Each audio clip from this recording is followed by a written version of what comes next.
আসসালামু আলাইকুম।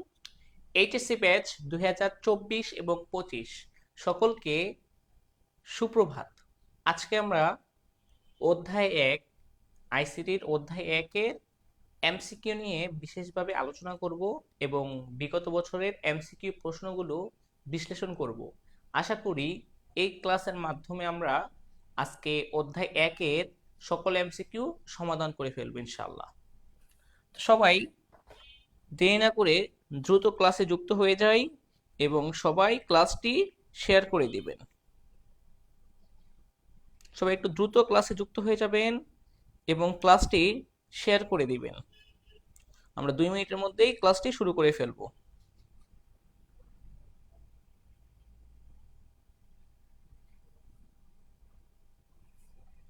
সবাই একটু তাড়াতাড়ি যুক্ত হয়ে যান।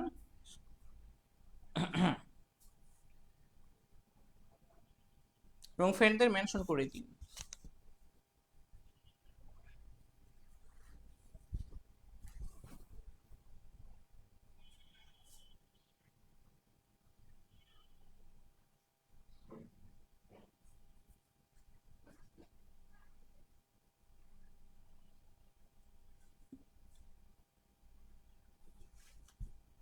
আশা করি আজকে ক্লাসটি ভালো করে করতে পারলেই অধ্যায় 1-এর সকল এমসিকিউ গুলো হয়ে যাবে আপনাদের।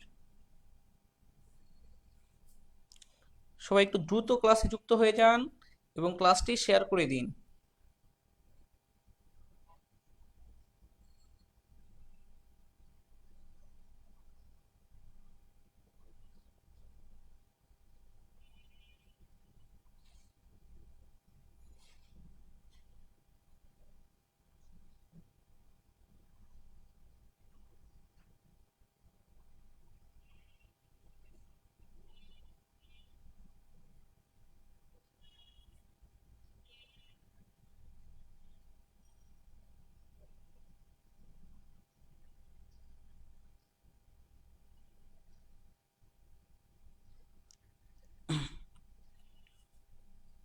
ওকে, তাহলে আর দেরি না করে আমরা শুরু করে দিচ্ছি।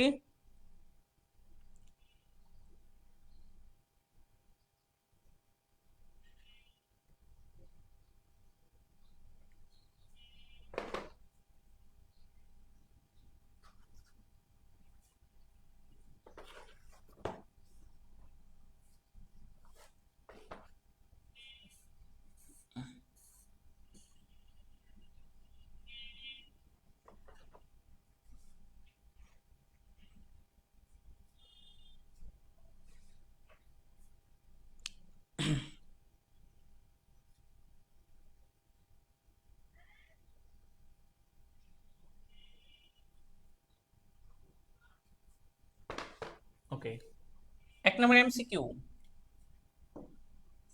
এইচএমডি কোনটিকে নির্দেশ করে? এইচএমডির পূর্ণরূপ হচ্ছে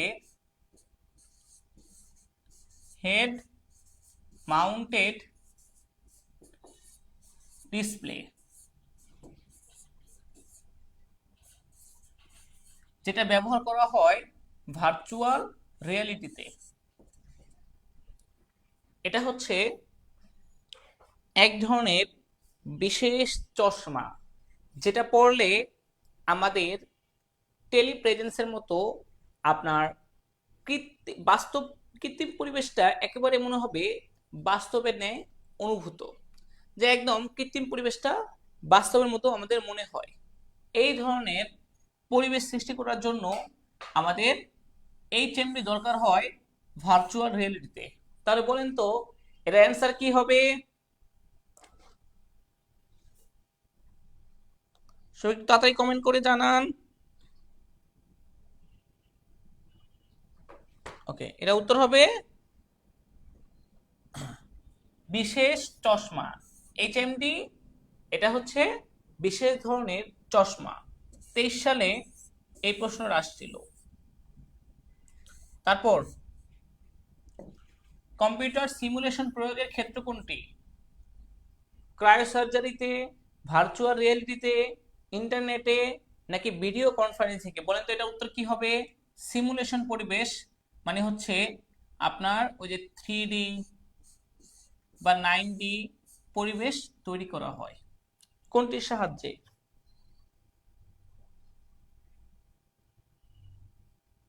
জি ইনশাল্লাহ সব শেষ করে চেষ্টা করবো। আজকে প্রথম অধ্যায় নিয়ে আলোচনা করে শুরু করছি, শেষ করে দিব পুরো অধ্যায়টাই।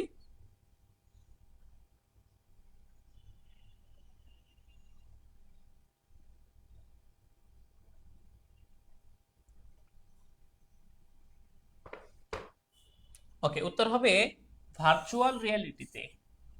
ভার্চুয়াল রিয়েলিটি হচ্ছে এমন এক ধরনের কৃত্রিম পরিবেশ যা বাস্তব না হওয়ার পরেও মানুষের কাছে বাস্তবের মতো অনুভূত হয়।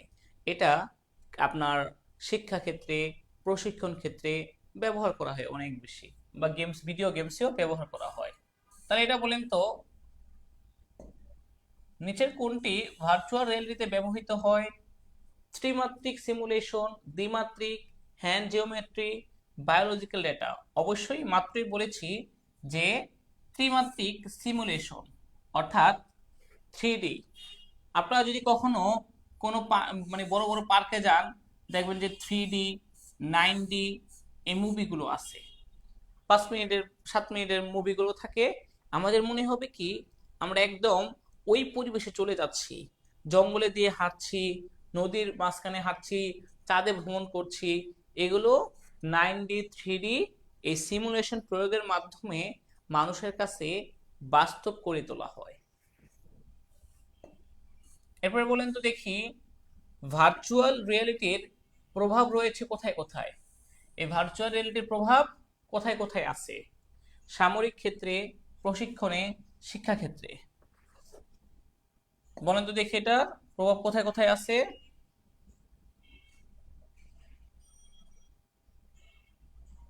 ভার্চুয়াল রিয়েলিটির প্রভাব রয়েছে কোথায় কোথায়?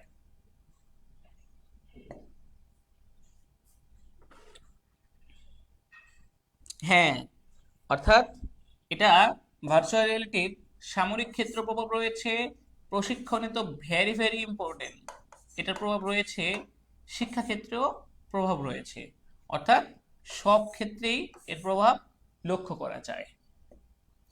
তারপরে বলেন তো, আগে উদ্দীপকটা একটু পড়ে নেন।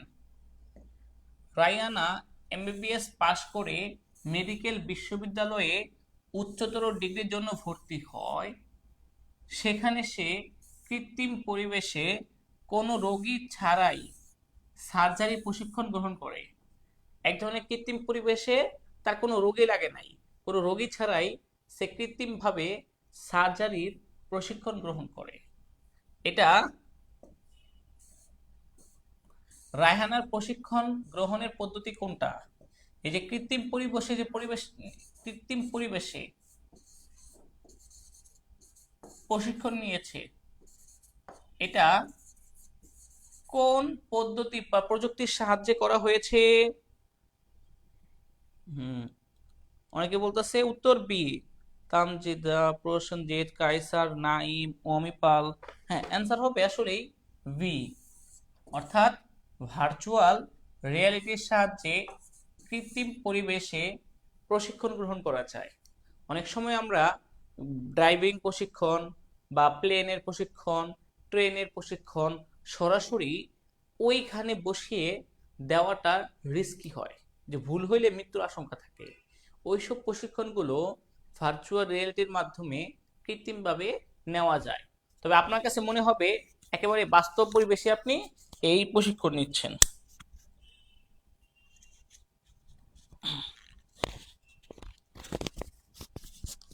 ওকে, এরপর উচ্চ পদ্ধতি, উক্ত পদ্ধতি বাস্তবায়নে কি কি প্রয়োজন হয়? কম্পিউটার সিমুলেশন, ত্রিমাত্রিক ইমেজ, অ্যাকচুয়েটর। কোনটা কোনটা হবে? এটা হবে অ্যাকচুয়েটর। হ্যাঁ, এটা হবে না, অ্যাকচুয়েটর। তো এটা উত্তর কি কি হবে বলেন তো দেখি।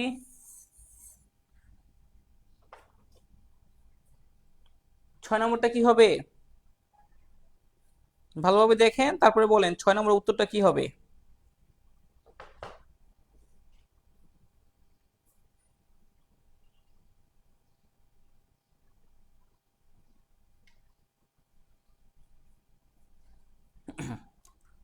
এখানে মনে রাখবেন, এই যে কম্পিউটার সিমুলেশনের প্রয়োগ ক্ষেত্র রয়েছে, ত্রিমাত্রিক ইমেজের ব্যবহার রয়েছে, কিন্তু অ্যাকচুয়েটরের ব্যবহার নাই। অ্যাকচুয়েটর ব্যবহার করা হয় রোবট, রোবটের এই পেশিতে, হাত বা পায়ের পেশিতে ব্যবহার করা হয়। তারা হাত পা নাড়াচাড়া করাইতে পারে, পা নাড়াচাড়া করাইতে পারে এই অ্যাকচুয়েটরের সাহায্যে। অর্থাৎ অ্যাকচুয়েটর ব্যবহার করা হয় আপনার কিসের জন্য? এটা ব্যবহার করা হয় রোবটে। ঠিক আছে, তাহলে অ্যান্সার কোনটা হবে? 1 ও 2 হবে।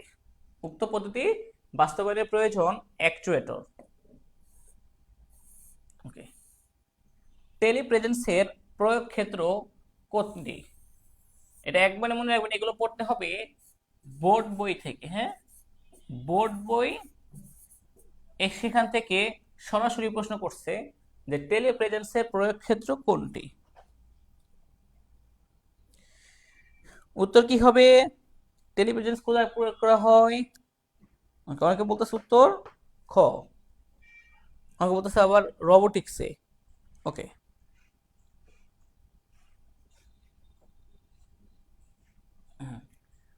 টেলিপ্রেজেন্সটা হচ্ছে আপনার একটা কাল্পনিক পরিবেশ বাস্তবের মতো অনুভূত হয়।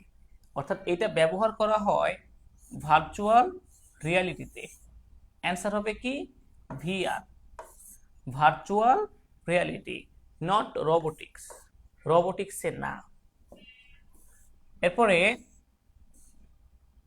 মানুষের চিন্তা ভাবনাকে যন্ত্রের মাধ্যমে প্রকাশ করার প্রযুক্তি কোনটি? একজন মানুষ যেভাবে চিন্তা করতে পারে ঠিক একইভাবে যন্ত্রের মাধ্যমে সেই ধরনের চিন্তা শক্তি প্রয়োগ করাকে কি বলা হয়? এটা কৃত্রিমভাবে প্রয়োগ করা হয়, কারণ আমরা চিন্তা করার ক্ষমতা রাখি, আল্লাহ তাআলা আমাদের ব্রেন দিয়েছেন। কিন্তু এই মোবাইলটা কিভাবে চিন্তা করতে পারে? আমরা যখন মোবাইলে লুডো খেলি, দাবা খেলি, তখন তারা কিভাবে চাল দিতে পারে? এটা কোন প্রযুক্তির সাহায্যে? বায়োমেট্রিক্স, বায়ো ইনফরমেটিক্স, কৃত্রিম বুদ্ধিমত্তা, ভার্চুয়াল রিয়েলিটি। অর্থাৎ এটা হচ্ছে অবশ্যই উত্তর হবে সি, অর্থাৎ কৃত্রিম বুদ্ধিমত্তা। মানুষ যেভাবে চিন্তা করতে পারে একটা যন্ত্রের সেই রকম চিন্তা শক্তি, সেটা হচ্ছে কৃত্রিম বুদ্ধিমত্তা। বুঝতে পেরেছেন? এটা মানুষের চিন্তা ভাবনাকে যন্ত্রের মাধ্যমে প্রকাশ করার প্রযুক্তি হচ্ছে কৃত্রিম বুদ্ধিমত্তা। Very good. তারপরে এটা কৃত্রিম বুদ্ধিমত্তায় প্রধানত ব্যবহৃত হয় কোনটি?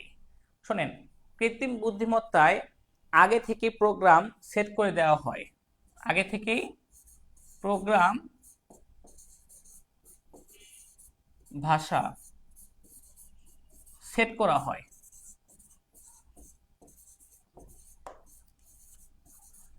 আপনি তাকে কিভাবে প্রশ্ন করলে সে কি উত্তর দিবে, যেমন সোফিয়া রোবটকে প্রধানমন্ত্রী যখন প্রশ্ন করছে সে কিভাবে উত্তরগুলো দিয়েছে, সেই রোবটের মধ্যে আগে থেকেই বুদ্ধিমত্তা সেট করে দেওয়া আছে। সেই অনুযায়ী ইনপুট পেলে সে আউটপুট প্রদান করে। আর এটা হচ্ছে এই প্রলগ, প্রোগ্রামেবল ল্যাঙ্গুয়েজ। ঠিক আছে, এটা হচ্ছে প্রলগ, ব্যবহার করা হয় কৃত্রিম বুদ্ধিমত্তায়। ক্লিয়ার? এগুলো ক্লিয়ার করে রাখেন। এগুলো শুধুমাত্র এমসিকিউতে লিখবেন তা নয়, সৃজনশীলেও এই সকল লাইনগুলো লিখতে পারবেন। এতে সৃজনশীলের খাতার মানটা, ওজনটা বৃদ্ধি পাবে। ওকে, উত্তর হবে কি? প্রোলগ। আচ্ছা, রোবট গঠনে কয়টি বিশেষত্ব রয়েছে? এটার একটা আকার রয়েছে, এরপর এটার জন্য বিদ্যুতের প্রয়োজন, এবং রোবট পরিচালনায় কি দরকার? আপনার বিশেষ ধরনের বিদ্যুৎ প্রয়োজন। আবার হচ্ছে রোবটটাকে পরিচালনা করার জন্য আপনার এটার বিদ্যুতের প্রয়োজন প্লাস প্রোগ্রামের প্রয়োজন, তার মাধ্যমে এটা পরিচালনা করা হবে। একটা নির্দিষ্ট আকার আছে, এটা জন্য একটা বিদ্যুৎ ইলেকট্রনিক এর সাহায্য নিতে হয় এবং এর প্রোগ্রাম সেট করে রাখা হয়। অর্থাৎ একটা রোবট গঠনে টোটাল বিশ্বত রয়েছে 3টি। এগুলো একবারে আপনাদের যে বোর্ড বইয়ে ছিল সেই বোর্ড বইয়ের যেটা আছে হুবহু লাইন বাই লাইন পড়লে 25টা এমসিকিউর 25টাই কমন আসবে। এছাড়া অন্য কোনো বই কিন্তু আসলে বোর্ড রিফার করবে না। ঠিক আছে। রবট গঠনের বিশ্বত কয়টি? 3টি। কোন পদ্ধতিতে অ্যাকচুয়েটর ব্যবহার করা হয়? একটু আগেই বলছি আমাদের রবটের রবটের পেশিতে পেশিতে ব্যবহার করা হয় অ্যাকচুয়েটর, যে হাত নাড়াচাড়া করার জন্য, কবজি নাড়াচাড়া করা, পায়ের পেশি নাড়াচাড়া করার জন্য আমাদের এই রোবোটিক্স প্রযুক্তিতে অ্যাকচুয়েটর ব্যবহার করা হয়। 11 নম্বরটা ক্লিয়ার?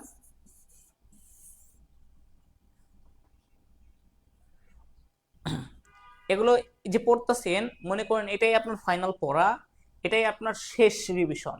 এজন্য সর্বোচ্চ সতর্কতার সাথে একটু রিভিশন করুন। আচ্ছা, এরপর রোবোটিক্স কি? বিজ্ঞানের অনেক শাখা রয়েছে।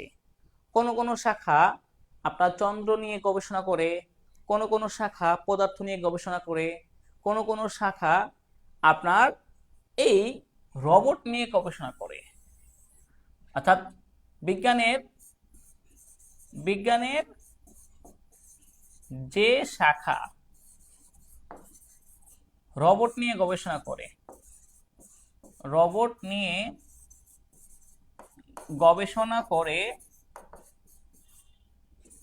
করে তাকে বলা হয় রোবোটিক্স। রোবটের নকশা, গঠন, আকার আকৃতি, শক্তিমত্তা কেমন হবে এইগুলো নিয়ে তারা গবেষণা করে রোবোটিক্স শাখায়। এটা হচ্ছে রোবট বিজ্ঞান। এক কথা বলতে গেলে রোবট বিজ্ঞান। ঠিক আছে। এটা কিন্তু এভাবে না, এটা কতেও আসার সম্ভাবনা আছে যে রোবোটিক্স কাকে বলে।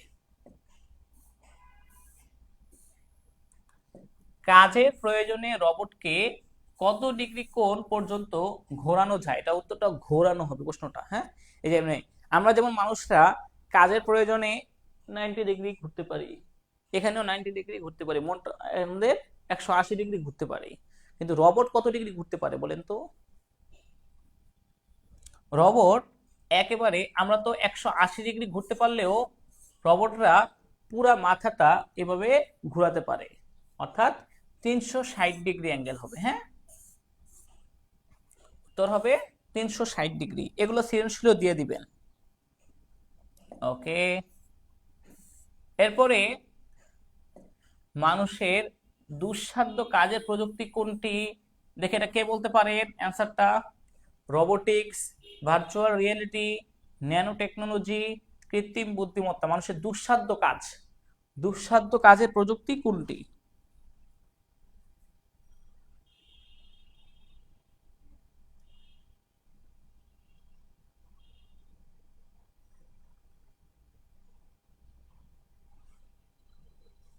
ইয়েস, অনেকেই পাচ্ছেন। Very good. বনিয়া, তাবাসসুম, তানিয়া, আরমান, রাইসা, তানজিলা, নাইম, নাফিজ, মারিয়া। এটা উত্তর হচ্ছে রোবোটিক্স। মানুষের দুঃসাধ্য কাজের প্রযুক্তি হচ্ছে রোবোটিক্স। এটা খুবই জটিল এবং হচ্ছে আপনার বিপজ্জনক কাজ রোবোটিক্স।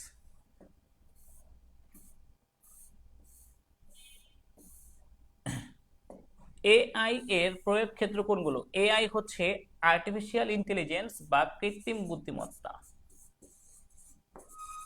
কৃত্রিম বুদ্ধিমত্তা কোথায় কোথায় প্রয়োগ করা হয়?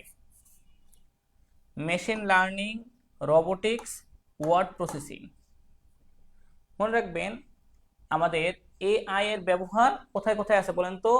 মেশিন লার্নিং, রোবোটিক্স, নাকি ওয়ার্ড প্রসেসিং?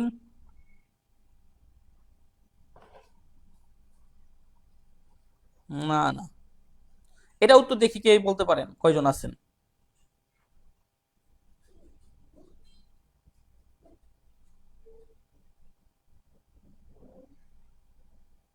আচ্ছা, অনেকে বলতেছে উত্তর হবে ক, অনেকে দিতেছে উত্তর গ।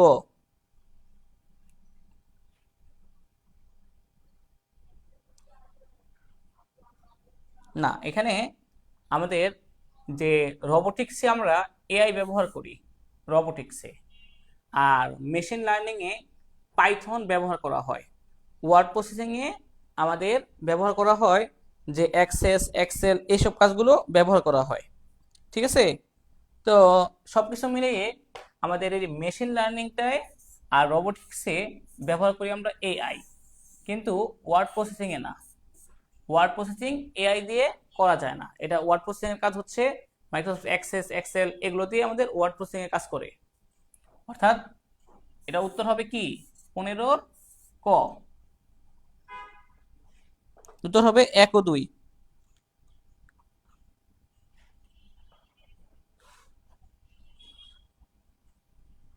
আচ্ছা, কিসের এক্সাম?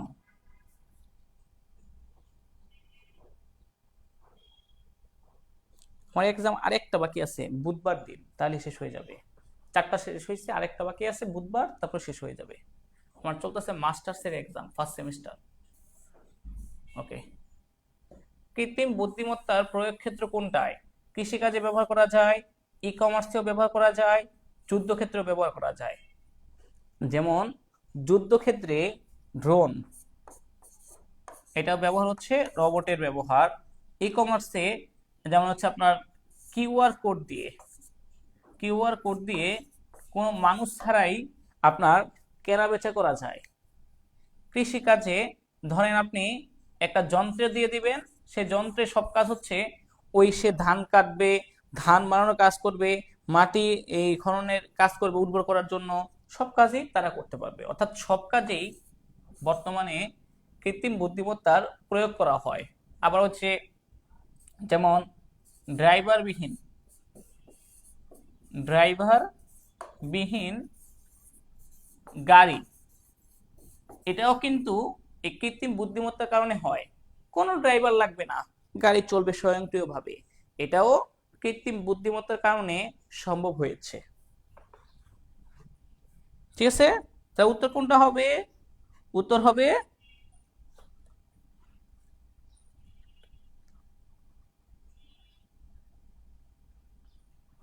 ওকে, কৃত্রিম বুদ্ধিমত্তার।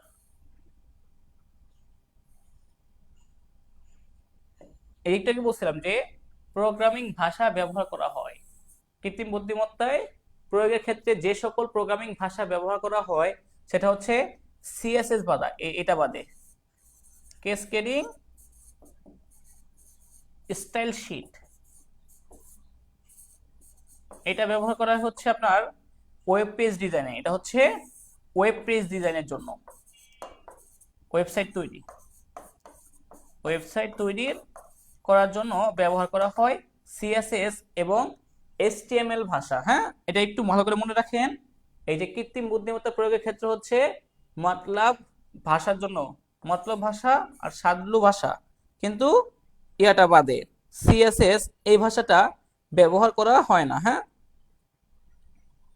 ক্যাসকেডিং স্টাইল শীটটা ব্যবহার করা হয় ওয়েবসাইট তৈরিতে। তাহলে অ্যান্সারটা কোনটা হবে?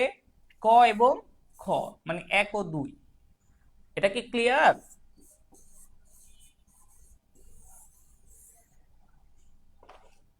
ওকে, দেখি বুঝতে পারছেন কিনা। এটা এটা 16। আচ্ছা, তারপর একটা দেখি, উদ্দীপকটা আগে পড়েন। আরিশার বাবা গৃহস্থলীর কাজের সহায়তা করতে সক্ষম একটি যন্ত্র তৈরি করেন। আরিশা দেখলো যন্ত্রটি গৃহকর্মীর মতো ঘর পরিষ্কার, রান্না সহ নানা ধরনের কাজে সহায়তা করে। তো এটা কি? বলেন তো এটা কি? যে আরিশার বাবা গৃহস্থলী কাজের জন্য, মানে ঘরের কাজের জন্য সহায়তা করতে সক্ষম একটি যন্ত্র তৈরি করেছে। নিঃসন্দেহে এটা এক ধরনের রোবট। রোবট কি জিনিস? রোবট হচ্ছে একেবারে অবিকল মানুষের মতো কাজ করায় বা ভাবায় যন্ত্রকে। ঠিক আছে? ওকে, প্রশ্নটা দেখি। উদ্দীপকে যন্ত্রটির নিয়ন্ত্রণের মাধ্যম কোনটি? এটা নিয়ন্ত্রণ করা হয় কিভাবে? ওই যে প্রোলগের সাহায্যে নিয়ন্ত্রণ করা হয়, অর্থাৎ প্রোগ্রামেবল ল্যাঙ্গুয়েজ সেট করার মাধ্যমে। এটার প্রসেসর থাকে, সেই প্রসেসরের মাধ্যমে এটাকে নিয়ন্ত্রণ করা হয় প্রোগ্রাম সেট করে দিয়ে। ঠিক আছে, উত্তর হবে কোনটা? উত্তর হবে প্রসেসর। ক্লিয়ার? এটা গুরুত্বপূর্ণ ছিল। হ্যাঁ, যদি আপনাদের কখনো এমসিকিউ সিকিউতে গগহতে আসে যে উত্তরটি হবে রোবট বা রোবোটিক্স বা কৃত্রিম বুদ্ধিমত্তা, ওইসব ক্ষেত্রে এগুলো প্রয়োগ করে দিবেন যে কৃত্রিম বুদ্ধিমত্তায় নিয়োগ প্রলোগ ব্যবহার করা হয়, একচোটের সাহায্যে রোবটের হাতের গঠন করা হয়। রোবোটিক্স শাখা হচ্ছে বিজ্ঞানের একটা শাখা যেখানে রোবটের নকশা গঠন নিয়ে আকার আকৃতি নিয়ে গবেষণা করা হয়। এগুলো লিখে দিবেন, তাহলে সৃজনশীলটা সুন্দর হবে। মানগুলো অপ্রয়োজনীয় কথা লেখাচ্ছে, এইসব গুরুত্বপূর্ণ কথাগুলো লিখে দিবেন। হ্যাঁ, কোন কোন ক্ষেত্রে যন্ত্রটির ব্যবহার রয়েছে, মানে রোবটের ব্যবহার কোথায় কোথায় রয়েছে? সামরিক ক্ষেত্রে, চিকিৎসা ক্ষেত্রে, ম্যানুফ্যাকচারিং মানে উৎপাদন ক্ষেত্রে। হ্যাঁ অবশ্যই, উৎপাদন ক্ষেত্রে তো ব্যবহার করা হয়ই। 100 জন মানুষের কাজ একজন রোবটই করতে পারে উৎপাদন ক্ষেত্রে। কাজ দ্রুত হয়, স্বল্প সময়ে হয়, খরচ কম হয়। চিকিৎসা ক্ষেত্রে একেবারে নিখুঁত চিকিৎসা করার জন্য সার্জারি চিকিৎসা পদ্ধতি ব্যবহার করা হয় হচ্ছে রোবট সার্জারি চিকিৎসা পদ্ধতিতে। হ্যাঁ, আর সামরিক ক্ষেত্রেও আমাদের রোবটের ব্যবহার রয়েছে। সামরিক ক্ষেত্রেও রোবটের ব্যবহার রয়েছে, কারণ ওই যে যুদ্ধক্ষেত্রে গেলে আপনার রোবটকে রাখা হয়, তারা সেই অনুযায়ী ইনপুট দেওয়া থাকে আগে থেকেই, সেই অনুযায়ী কাজ করতে পারে। তাহলে এটা ক্লিয়ার? এটা হচ্ছে আমাদের কোন কোন ক্ষেত্রে যন্ত্রটির ব্যবহার রয়েছে, উত্তর হবে সবগুলোই। তারপর কোন তাপমাত্রায় কোষে অক্সিজেন সরবরাহ বন্ধ হয়ে যায়, মানে এটা হচ্ছে নিম্ন তাপমাত্রার কথা বলছে, যেটা ক্রায়ো সার্জারিতে প্রয়োগ করা হয়, যেটা ক্রায়ো সার্জারি চিকিৎসা পদ্ধতিতে প্রয়োগ করা হয়। এই তাপমাত্রায় অক্সিজেন সরবরাহ বন্ধ হয়ে যায়, এটা বলেন তো কোনটা হবে?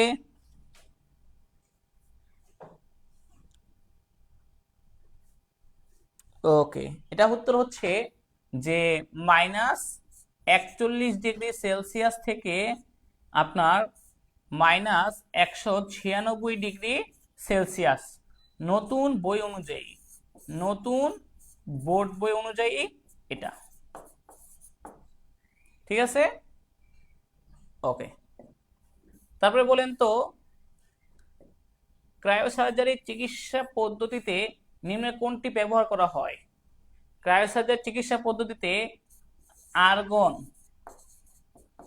হিলিয়াম, অক্সিজেন, তরল নাইট্রোজেন,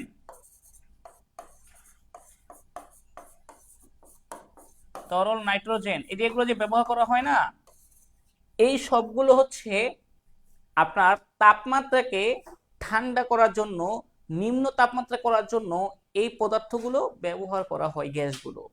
এই সবগুলোকে একত্রে বলা হয় ক্রায়োজেনিক এজেন্ট। ক্রায়োজেনিক এজেন্ট অর্থাৎ আপনার এগুলো ব্যবহার করার মাধ্যমে আপনার তাপমাত্রাটা নিম্ন করা হয়। ঠিক আছে, ক্রায়োজেনিক এজেন্ট, এটা একটু ভালো করে ক্লিয়ার হয়ে রাখুন, কারণ এটার প্রয়োজন রয়েছে। হ্যাঁ, উত্তর হবে কি? Cryogenic agent. এবং তাপমাত্রা কি কি ব্যবহার করা হয়? আবার কার্বন ডাই অক্সাইডও ব্যবহার করা যায়।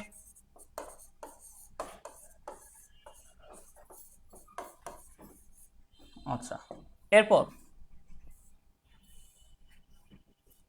ক্রায়োসার্জারিতে ব্যবহৃত প্রধান উপাদান কোনটা? এটি একটু আগে বললাম, আপনার তরল nitrogen, oxygen, helium, argon, carbon dioxide, এগুলো ব্যবহার করা হয় ক্রায়োসার্জারিতে। তার মধ্যে প্রধান উপাদান কোনটা? প্রধান উপাদান হচ্ছে তরল নাইট্রোজেন,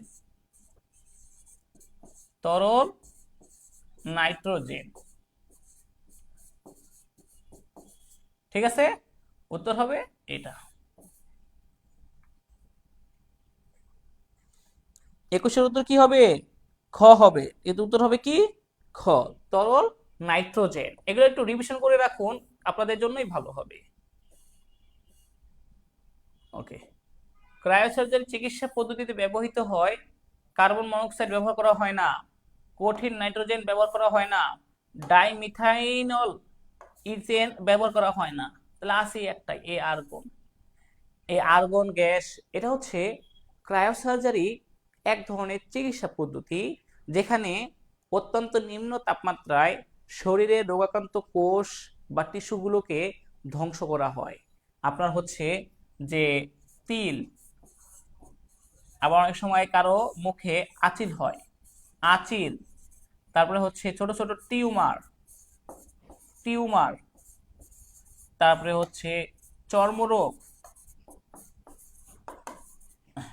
এইসব অপসারণে, আবার ছোট ছোট ক্যান্সারের প্রাথমিক পর্যায়ে যে একটু হাতে অল্প একটু জায়গায় ক্যান্সার হয়েছে এটাকে বাদ দিয়ে, আগে কাইটা বাদ দিতে হইতো, এখন নিম্ন তাপমাত্রা ব্যবহার করে ওই স্থানের রোগাক্রান্ত কোষ বা টিস্যুগুলোকে ধ্বংস করা হয়, কিন্তু ভালো কোনো কোষের ক্ষতি করবে না।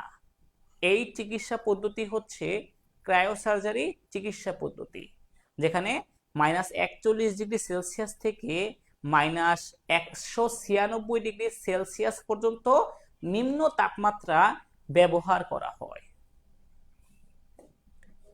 ওকে, ক্রায়োসার্জারিতে ব্যবহৃত যন্ত্রপাতি কি কি? আপনার অ্যাকচুয়েটর ব্যবহার করা হয় রোবটে, তাহলে এটা তো আসবে না।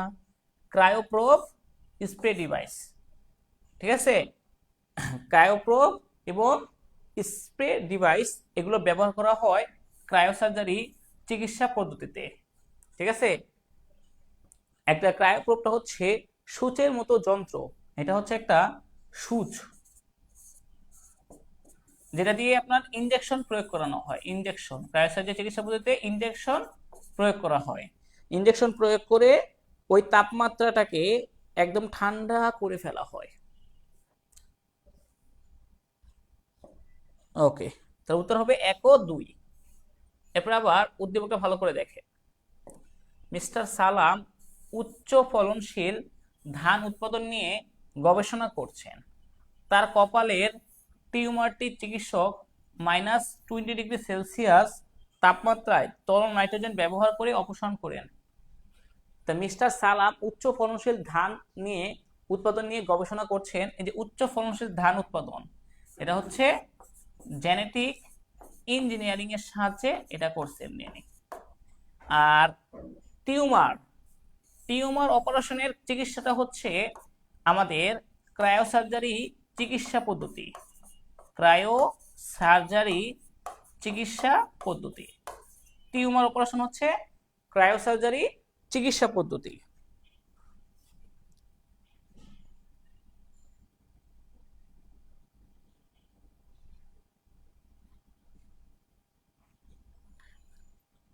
হ্যাঁ, ক্রায়োসার্জারির চিকিৎসা পদ্ধতির একটু মানে নেতিবাচক দিক হচ্ছে খুব বেশি পার্শ্ব প্রতিক্রিয়া নাই, তবে এই যে আমাদের লিভারে একটু সমস্যা দেখা যেতে পারে, সেক্ষেত্রে একটু সচেতন থাকা উচিত, ঠিক আছে।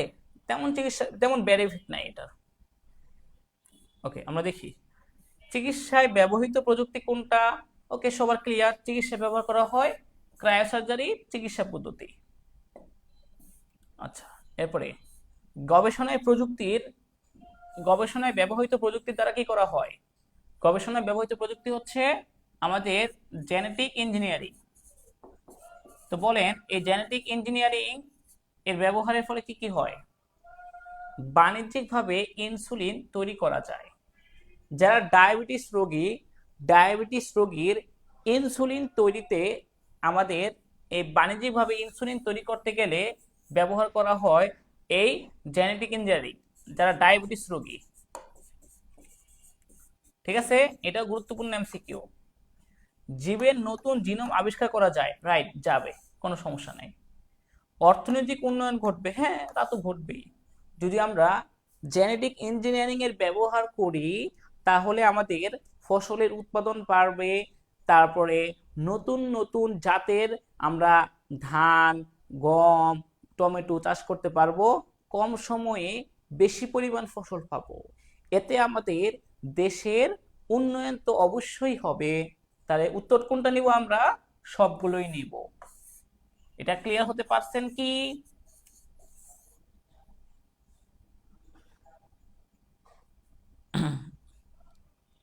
ওকে, এরপরে বৈশিষ্ট্য অনুযায়ী জীবকে শনাক্তকরণের প্রযুক্তি কোনটা বলেন তো দেখি। এটা কি হবে উত্তরটা বলেন। বৈশিষ্ট্য অনুযায়ী জীবকে শনাক্তকরণের প্রযুক্তি কোনটা?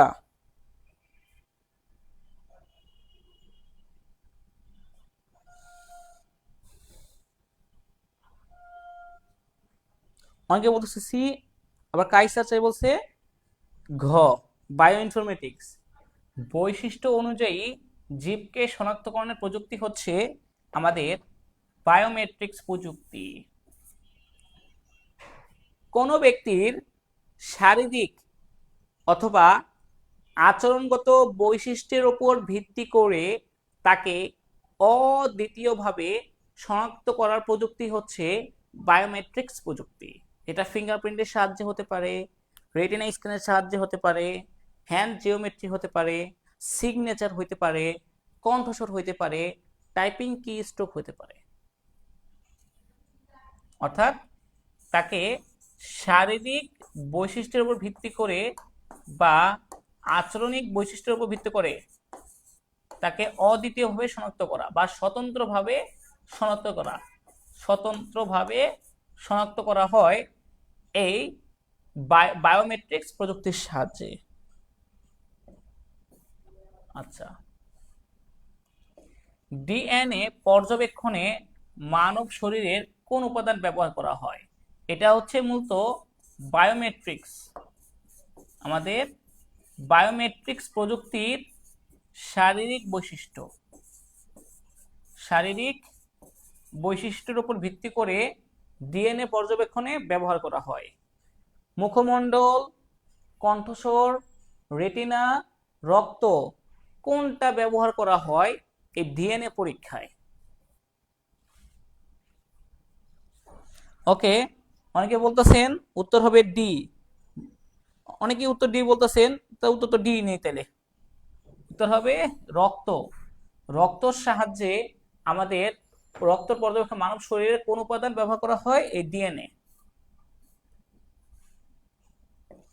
ক্যাপচার, এক্সট্রাকশন, কম্পারিজন, ম্যাচিং কোন প্রযুক্তির ক্ষেত্রে ব্যবহার করা হয়?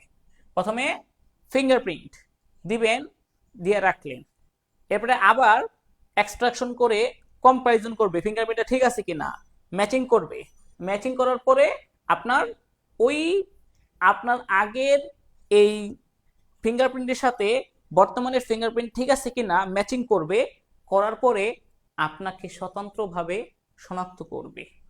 এটা হচ্ছে এই আমাদের বায়োমেট্রিক্স প্রযুক্তি। অর্থাৎ ক্যাপচার, এক্সট্রাকশন, কম্পারিজন এবং ম্যাচিং এটা বায়োমেট্রিক্স প্রযুক্তির একটা কাজ। এখানে আপনার স্বতন্ত্রভাবে ব্যক্তি শনাক্ত করা যায়, স্বতন্ত্রভাবে ব্যক্তি শনাক্তকরণ।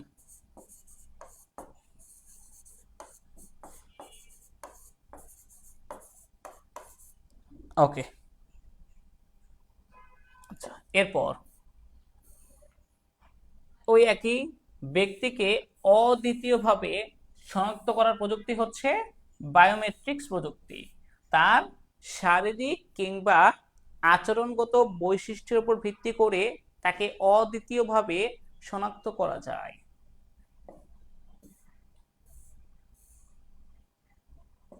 প্রতাপ একটি প্রতিষ্ঠানের একটি কক্ষে আঙ্গুলের ছাপ দিয়ে প্রবেশ করে এবং সেখানে কার ড্রাইভিং প্রশিক্ষণ নেয়। আঙ্গুলের ছাপ দিয়ে প্রবেশ করে কার ড্রাইভিং প্রশিক্ষণ নেয়। তাহলে এই যে আঙ্গুলের ছাপ দিয়ে প্রবেশ করছে, এটা তো নিঃসন্দেহে বায়োমেট্রিক্স প্রযুক্তি। আর কার ড্রাইভিং প্রশিক্ষণ নেয়, প্রশিক্ষণ নেওয়ার কাজটা হচ্ছে ভার্চুয়াল রিয়ালিটি, যেটা বাস্তব না হওয়ার পরেও বাস্তবের ন্যায় অনুভূত হয়। ঠিক আছে, ওকে, তাহলে আমরা দেখি উদ্দীপকের কক্ষে প্রবেশে ব্যবহৃত প্রযুক্তি কোনটা? বায়োমেট্রিক্স প্রযুক্তি। ঠিক আছে। এরপর প্রতাপের প্রশিক্ষণে ব্যবহৃত প্রযুক্তির ভূমিকা কি, মানে ভার্চুয়াল রিয়েলিটির ভূমিকাগুলো কি কি হবে, এটা দেখি বলতে পারেন কি কি। এটা অনেকেই ভুল করবেন, এটা অনেকেরই ভুল হইতে পারে, এই জন্য বলছি দেখেন পারলে বলেন।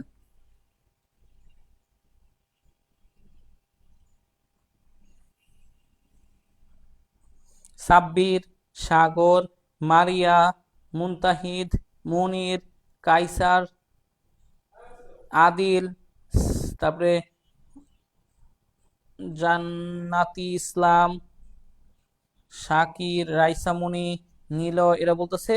আবার অনেকে ভুলও বলতেছে, সমস্যা নাই, আমি বুঝছি, বলে দিচ্ছি। শিক্ষা ও গবেষণায় ব্যবহার করা হয়, নিরাপত্তায় না, নিরাপত্তায় ব্যবহার করা হয় হচ্ছে আমাদের বায়োমেট্রিক্স প্রযুক্তি নিরাপত্তায় ব্যবহার করা হয়, ভার্চুয়াল রিয়েলিটি না। ব্যবসা বাণিজ্যের উন্নয়ন ঘটবে, হ্যাঁ এটা হবে, অর্থাৎ 1 ও 3, উত্তর হবে বি, 1 ও 3, বাকিগুলো হবে না, কারণ 2 ব্যবহার করা হয় হচ্ছে নিরাপত্তা, ব্যবহার করা হয় হচ্ছে বায়োমেট্রিক্স, এটা ভার্চুয়াল রিয়েলিটি না।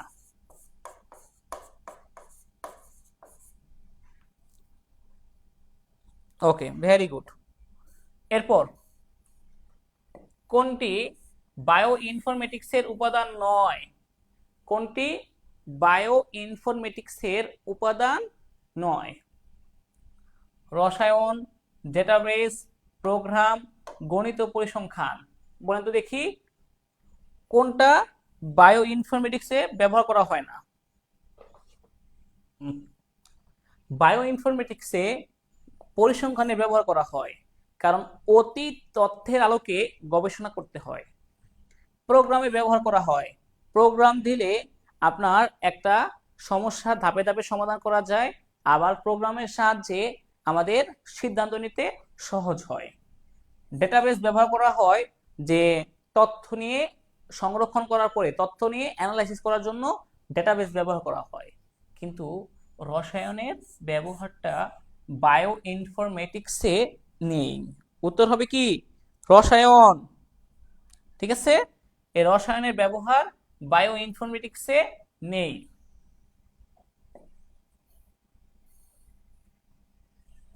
প্রোটিনের সিকোয়েন্স তৈরির প্রযুক্তি হচ্ছে এই বায়ো ইনফরমেটিক্স, প্রোটিনের সিকোয়েন্স তৈরির প্রযুক্তি হচ্ছে বায়ো ইনফরমেটিক্স।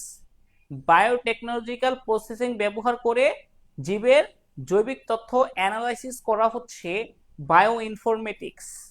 ঠিক আছে, এটা হচ্ছে, এটার কাজ হচ্ছে জীবের জৈবিক তথ্য অ্যানালাইসিস করা, জীবের জৈবিক তথ্য বিশ্লেষণ করা।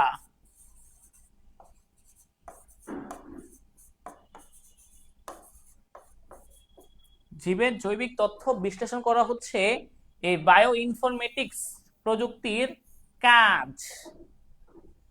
ঠিক আছে, এখানে একই সাথে আপনার আইসিটি, তারপরে হচ্ছে পরিসংখ্যান, ডেটাবেজ, তারপরে অ্যালগোরিদম, তারপরে জীববিজ্ঞান, জেনেটিক ইঞ্জিনিয়ারিং এর প্রয়োগ করা হয় কি জন্য?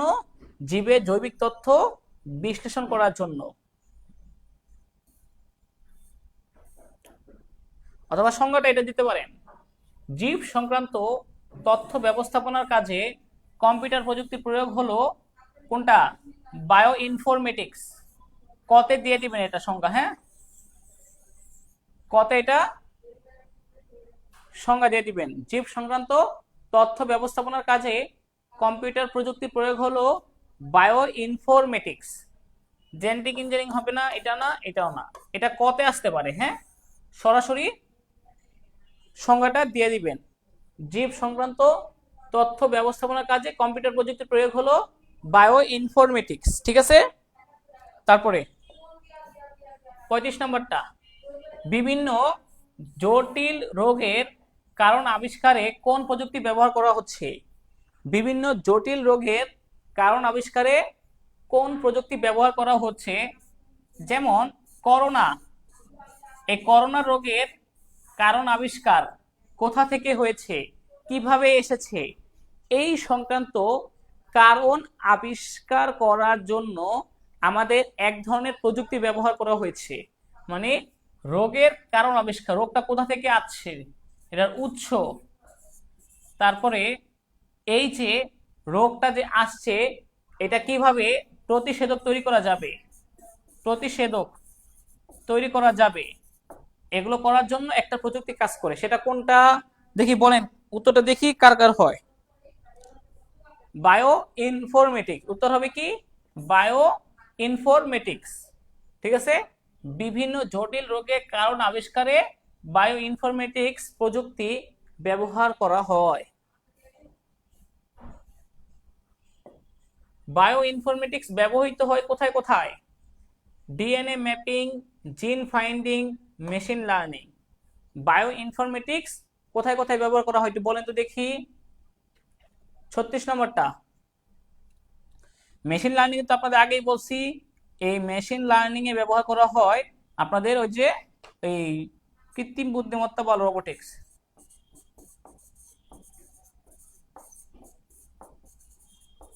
কৃত্রিম বুদ্ধিমত্তায় ওই যে মতলব শার্দুল, এটা হচ্ছে আমাদের কৃত্রিম বুদ্ধিমত্তায় ভাষাগুলো ব্যবহার করা হয়। কিন্তু বায়ো ইনফরমেটিক্সে ডিএনএ ম্যাপিং, জিন ফাইন্ডিং এসব গবেষণা এটা ব্যবহার করা যেতে পারে। উত্তর হবে 1 ও 2।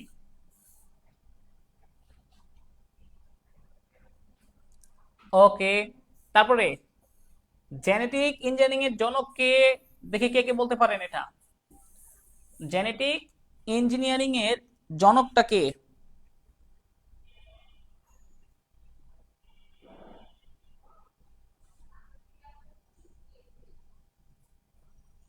দেখেন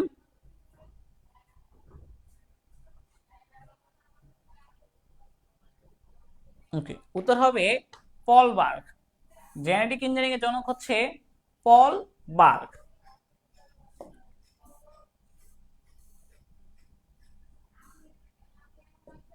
ডিএনএ এর নতুন সিকোয়েন্স তৈরির প্রযুক্তি কোনটা? ডিএনএ এর নতুন সিকোয়েন্স তৈরির প্রযুক্তি কোনটা এটা বলেন তো দেখি। ডিএনএ নতুন সিকোয়েন্স তৈরি,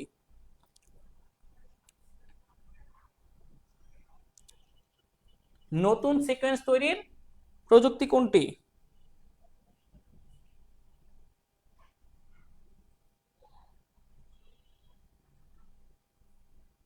ওকে, অনেকে উত্তর দিতেছে জেনেটিক ইঞ্জিনিয়ারিং, অনেকে দিচ্ছে বায়ো ইনফরমেটিক্স।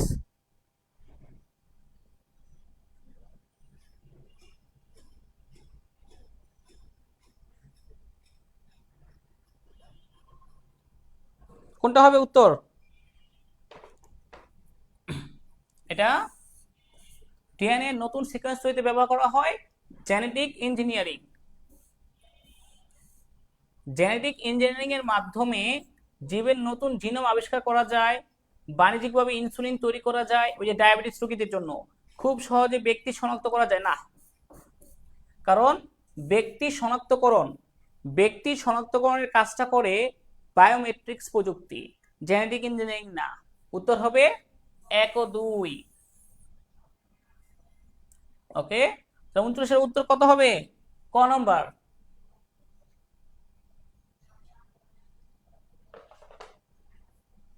ওকে, সেলিম মিয়া কৃষি বিশ্ববিদ্যালয়ের শিক্ষার্থী। সে এক ধরনের প্রযুক্তি ব্যবহার করে জমিতে উচ্চ ফলনশীল হাইব্রিড জাতের ফসল উৎপাদন করেন। ফসলের বাম্পার ফলন, উচ্চ জাতের ফসল, এগুলো পাওয়া যায় জেনেটিক ইঞ্জিনিয়ারিং এর সাহায্যে। আবারও বলছি, ফসলের বাম্পার ফলন, জীবের নতুন সিকোয়েন্স তৈরি, তারপরে হচ্ছে উচ্চ ফলনশীল হাইব্রিড জাতের ফসল উৎপাদনে ব্যবহার করা হয় জেনেটিক ইঞ্জিনিয়ারিং। সেলিম মিয়ার প্রযুক্তি কোনটা? এটা উত্তর হবে জেনেটিক ইঞ্জিনিয়ারিং। মনে রাখবেন এটা, হ্যাঁ। ফসলের বাম্পার ফলন, প্রাণীর প্রাণীর নতুন জাতের প্রাণী সৃষ্টি বা উন্নত জাতের প্রাণী পাওয়ার জন্য জেনেটিক ইঞ্জিনিয়ারিং এর ব্যবহার করা হয়। উদ্দীপকে সেলিম মিয়ার ব্যবহৃত জেনেটিক ইঞ্জিনিয়ারিং ফসল উৎপাদন বৃদ্ধি করা, রোগ প্রতিরোধ ক্ষমতা হ্রাস করা, আগাছা সহিষ্ণু করা, এটা হবে না। রোগ প্রতিরোধ ক্ষমতা হ্রাস করে না, আপনাদের জেনেটিক ইঞ্জিনিয়ারিং এর রোগ প্রতিরোধ ক্ষমতাটা বাড়ায়। কারণ ওই যে 6 মাসের ধান 2 মাসে হয়ে যায়, পানির নিচে ধান থাকে তাও নষ্ট হয় না, এইসব ক্ষেত্রে ব্যবহার করা হয় হচ্ছে আমাদের কোনটা, জেনেটিক ইঞ্জিনিয়ারিং, এটা ব্যবহার করা হয় না। এটা বাদে এই দুইটা হবে, কারণ হ্রাস করে না, বৃদ্ধি করে। উত্তর হবে 1 ও 3। ক্লিয়ার?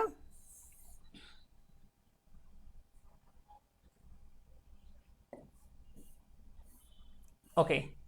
ন্যানো পার্টিকেলের আকৃতি কত? এটা একদম বোর্ড বই থেকে প্রশ্নটা দেওয়া আছে, বোর্ড বইয়ের লাইনে দেওয়া আছে। ন্যানো পার্টিকেলের আকৃতি হচ্ছে 1 থেকে 100 ন্যানোমিটার। ন্যানো ন্যানো টেকনোলজি থেকে এসেছে, এটা এতটাই ছোট খালি চোখে দেখা যাবে না, 1 থেকে 100 ন্যানোমিটার। ন্যানো পার্টিকেলের আকৃতি কত? 1 থেকে 100 ন্যানোমিটার। ন্যানো প্রযুক্তি কয়টি পদ্ধতিতে ব্যবহার করা হয়? একটা হচ্ছে বড় থেকে ছোট, আরেকটা ছোট থেকে বড়। বড় থেকে ছোট কোনটা? আবার ছোট থেকে বড়, এরকম। অর্থাৎ টোটাল দুইটা পদ্ধতিতে ন্যানো টেকনোলজি, ন্যানো প্রযুক্তি ব্যবহার করা হয়। আর ন্যানো প্রযুক্তি হচ্ছে আপনার একটা পদার্থের দক্ষতা বা কার্যক্ষমতা বৃদ্ধি করার জন্য তাকে একেবারে ক্ষুদ্র পর্যায়ে 10⁻৯, মানে এত ছোট 100 কোটি ভাগের 1 ভাগ ক্ষুদ্র পর্যায়ে নামিয়ে এনে গবেষণা করা হয়। এটা কাজ করে কি নিয়ে? পদার্থ নিয়ে। ঠিক আছে, পদার্থের কার্যক্ষমতা এবং দক্ষতা বৃদ্ধি করে। কার্যক্ষমতা, দক্ষতা বৃদ্ধি করার জন্য এই ন্যানো প্রযুক্তি ব্যবহার করা হয়। এটা দুইটা পদ্ধতিতে প্রয়োগ করা হয়, বড় থেকে ছোট, ছোট থেকে বড়। ক্লিয়ার? আমরা কি এই 43 নম্বরটা বুঝতে পারছি?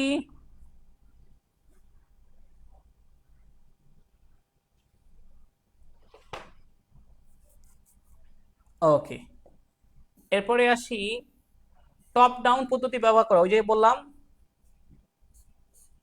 টপ ডাউন, এটা হচ্ছে টপ থেকে ডাউন, বড়,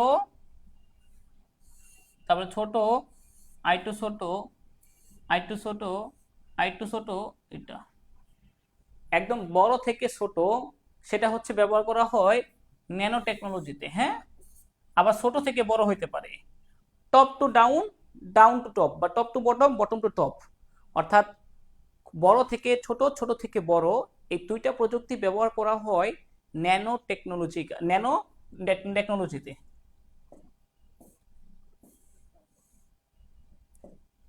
আণবিক পর্যায়ে ধাতব পদার্থকে পরিবর্তন ও নিয়ন্ত্রণের প্রযুক্তি কোনটা? মানে হচ্ছে একদম ক্ষুদ্র পর্যায়ে নামিয়ে এনে প্রায় 10⁻৯ বা 100 কোটি ভাগের 1 ভাগ, 100 কোটি ভাগের 1 ভাগ, অর্থাৎ উপরে 1, নিচে 100, 100 কোটি। আরে বেশি দিয়ে দিছে একটা শূন্য। একক, দশক, শতক, হাজার, অযুত, লক্ষ, নিযুত, কোটি। হ্যাঁ, 100 কোটি ভাগের 1 ভাগ। এটা হচ্ছে আমাদের এই আণবিক পর্যায়ে নামিয়ে গবেষণা করা হয় আমাদের এই ন্যানো টেকনোলজিতে।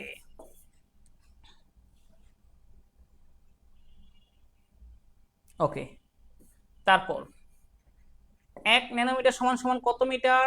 ওই যে 10⁻৯, 10⁻৯। 1 ন্যানোমিটার সমান কত মিটার? 10⁻৯ বা 100 কোটি ভাগের 1 ভাগ। ন্যানো অবজেক্ট তৈরি করা হয় কোথা থেকে? এই যে ন্যানো অবজেক্টটা তৈরি করা হবে কোথা থেকে? মলিকুলার কম্পোনেন্ট থেকে ন্যানো অবজেক্ট তৈরি করা হয়। ভালো করে দেখেন, ন্যানো অবজেক্ট তৈরি করা হয় কোথা থেকে? মলিকুলার কম্পোনেন্ট থেকে ন্যানো অবজেক্ট তৈরি করা হয়। উত্তর হবে কি? মলিকুলার কম্পোনেন্ট থেকে। ওকে, আর কয়েকটা আছে, যদি এটা সিলেবাসের মধ্যে অন্তর্ভুক্ত নাই তাও বলে দিলাম। 1992 সালের অনুযায়ী কম্পিউটার ইথিক্স হচ্ছে 10টি। 1992 সাল অনুযায়ী আপনি অন্য নেটওয়ার্ক প্রবেশ করবেন না, অন্য নেটওয়ার্কে ঘাটাঘাটি করবেন না, অন্যের ওয়েবসাইটে দখল করবেন না, কোনো কিছু এরকম করে নির্দেশনা আছে, কিছু নিয়ম কানুন। প্লেজিয়ারিজম কোন অপরাধের সাথে জড়িত? এটা যদিও এখন আর নাই, এটা হচ্ছে আমাদের অন্যের লেখা চুরি করার সাথে সম্পর্কিত। প্লেজিয়ারিজম হচ্ছে একজন একটা ফেসবুকে পেস্ট করলো, মানে একটা পোস্ট দিল, আপনি সেটাকে কপি করে নিজের নামে চালিয়ে দিলেন। যদি সেটা নিবন্ধন করা থাকে তখন আপনি প্লেজারিজম মামলা খাবেন। অন্যের লেখা চুরি করা। অনুমতি ব্যতীত কোনো কম্পিউটার নেটওয়ার্কে প্রবেশ করে কম্পিউটার ব্যবহার করাকে কি বলে? সেটা হচ্ছে অনুমতি ছাড়া কারো কম্পিউটার নেটওয়ার্কে প্রবেশ করে তাকে ব্ল্যাকমেল করা, যাই করেন, এগুলো হচ্ছে হ্যাকিং এর অন্তর্ভুক্ত। হ্যাক করা, কারো ওয়েবসাইটে হ্যাক করা হচ্ছে হ্যাকিং এর অন্তর্ভুক্ত। এতে শাস্তি পাইতে হবে আপনাদের। এগুলো সিলেবাসের মধ্যে অন্তর্ভুক্ত নেই। শেষ।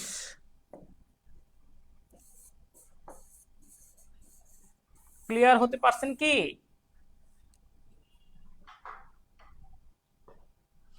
আচ্ছা, এছাড়া অবাঞ্ছিত মেসেজ থাকতে পারে, যেটা স্প্যাম। তারপর হচ্ছে ফেক ওয়েবসাইট থাকতে পারে, যেটা হচ্ছে ফিশিং। আমাদের এগুলো এখন আর সিলেবাসের মধ্যে নাই।